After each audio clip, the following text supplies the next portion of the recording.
Le collège d'enseignement technique d'Agboville abrite un centre d'examen du CAP et du PT session 2020.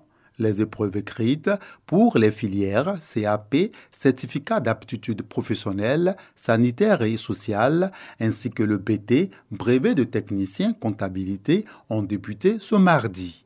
Ces épreuves prendront fin le vendredi 24 juin prochain. Candidats et autorités administratives affirment que la session se déroule dans la quiétude. Cela dans le strict respect des mesures barrières contre la COVID-19. Quand vous stressez, c'est ce qu'on vous a appris que vous allez faire. Donc restez calme, laissez les portables et ça va marcher. OK? Dans ce centre, 166 candidats composent pour obtenir le CAP sanitaire et social. Au même moment, 180 autres candidats sont à la conquête du BT comptabilité.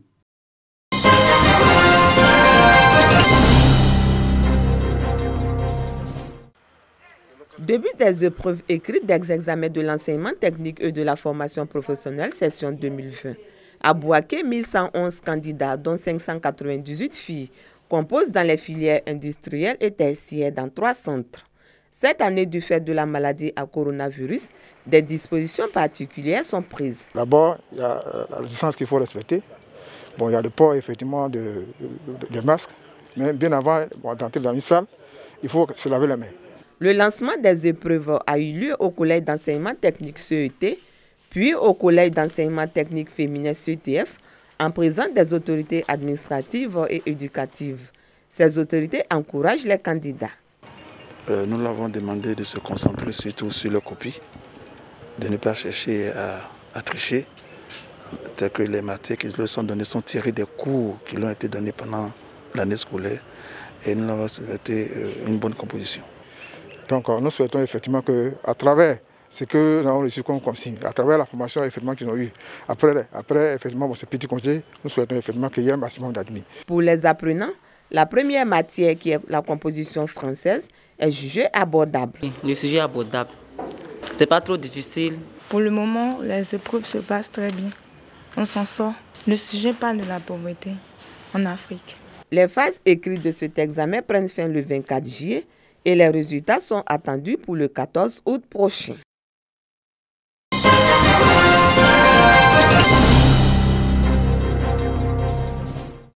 L'école primaire publique Glolé, dans la sous-préfecture de Logoualé, située dans la région du Tonkouy, remporte le premier prix du concours des établissements scolaires les plus salubres. Ce concours, qui était sa première édition, vise à encourager les écoles primaires à assainir le cadre de vie afin de lutter contre de nombreuses maladies liées à l'insalubrité. C'est un travail de longue haleine et qui a été couronné par un succès. Et le meilleur des succès, il n'y a rien de tel que d'être premier. Voilà, pour moi c'est un honneur. Donc je vais simplement faire que ce que j'ai l'habitude de faire. Faire en sorte que mes enfants soient dans de très bonnes conditions. Faire en sorte que moi-même je sois dans un cadre idyllique. Le concours de salubrité en milieu scolaire dans la région du Tonkouy, une initiative de l'ONG Licolé. Pour le coordonnateur de cette ONG, cette compétition s'inscrit dans le cadre de la promotion des droits fondamentaux de l'enfant. Ce concours vient à point nommé parce que, selon le constat, il a permis donc de faciliter au sein des écoles en compétition le strict respect des mesures barrières face à ce virus, à ce coronavirus. Je souhaiterais que ce concours soit quelque chose de régional pour lutter efficacement contre certaines maladies. L'initiative de l'ONG Licolé, saluée par F. Boué, journaliste à la RTI, marraine de cette première édition du concours de salubrité en milieu scolaire de la région du Tonkouy. Elle n'a pas manqué d'encourager l'ONG Licolé et féliciter le vainqueur de ce concours. Il y a des écoles où il n'y a même pas de moyens. Ils ont su créer des choses pour tenir l'environnement très propre, pour avoir des dispositifs de lavage des mains, pour même créer des toilettes, alors qu'il n'y a pas de structures qui existent. Il y a des écoles qui n'ont pas de clôture, mais qui ont créé des clôtures avec des matériaux naturels. C'est des choses à encourager et surtout à pérenniser parce que avec l'insalubrité, il y a beaucoup de maladies. Comme la marraine, Les autorités administratives et les représentants de l'UNICEF ont tous salué l'initiative et encouragé les participants. Pour eux, il est important qu'un tel concours s'étende dans plusieurs autres localités de la région. Ce sont 14 écoles primaires publiques des sous-préfectures de Sanguiné, Gbangbe-Ougoné et Logwalé qui ont pris part à cette première édition du concours de salubrité en milieu scolaire dans la région du Tonkpi.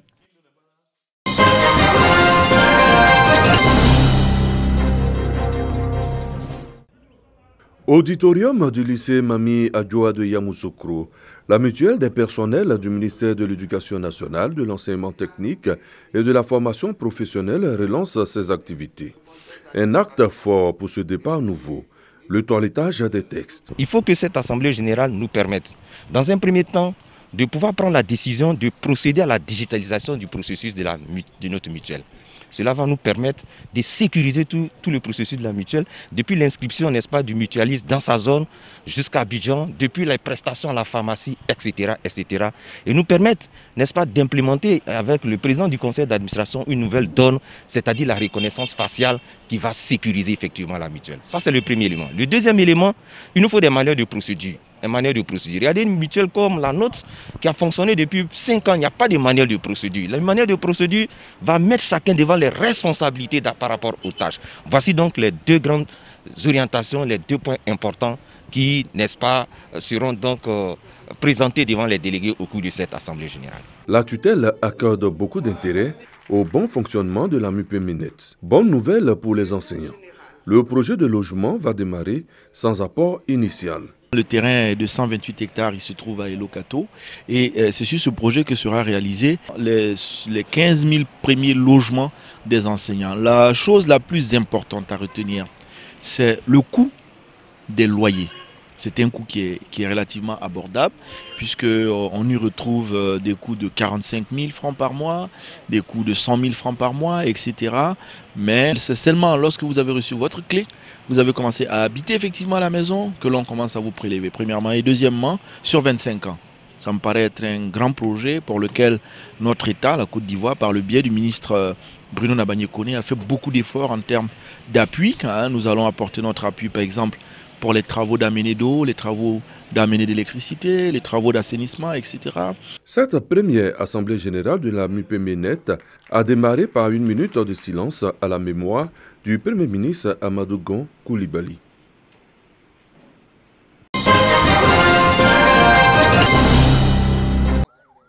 C'est sur cet espace d'environ 1 hectare que sera bâtie la gare des mototaxis à Béoumi.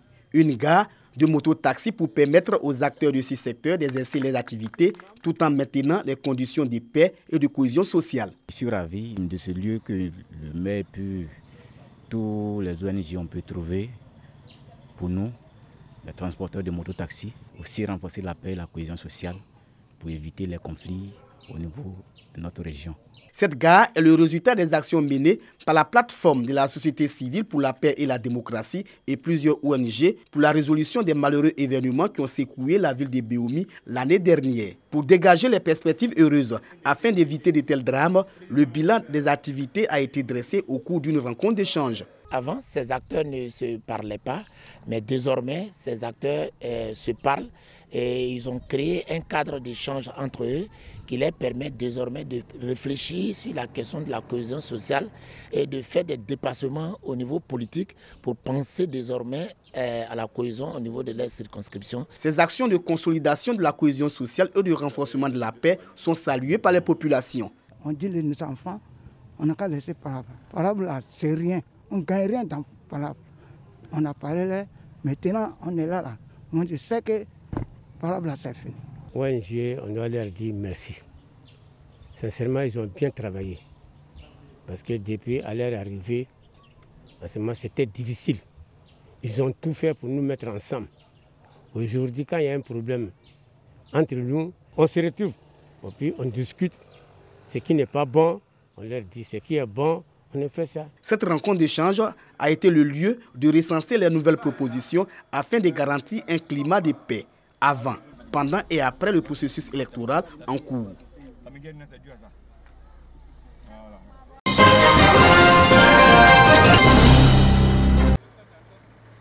Corridor sud de Bouaké. Les cars en partance pour Korogo pour la participation des occupants aux obsèques du Premier ministre Amadou Gonko Coulibaly désinfectés avant de traverser la ville. Malheureusement, beaucoup ne se soumettent pas à cette exigence. Chaque fois, on est en train de descendre, de remonter, descendre, tout ça, c'est ça qui est un peu gênant. Si on avait les forces de l'ordre avec nous, c'était mieux. Là, au moins, avec la présence des forces de l'ordre, ils peuvent avoir peur d'eux et puis ils vont s'arrêter. Une action salutaire pour briser la chaîne de contamination de la Covid-19 à ce grand rassemblement. Le ministre Gonko Coulibaly, il avait un mot qui disait que c'était le courage, la lucidité, la générosité étaient les maîtres mots de son combat pour le développement de la Côte d'Ivoire. Le lion est mort au travail. À tous les lionceaux de Côte d'Ivoire de se lever comme un seul homme, sans parti politique, pour continuer le développement de la Côte d'Ivoire. La fin du déconfinement n'est pas synonyme de la fin de la pandémie. Il faut donc éviter le relâchement, surtout que le virus ne se déplace pas. C'est l'homme qui le répand dans tous les milieux.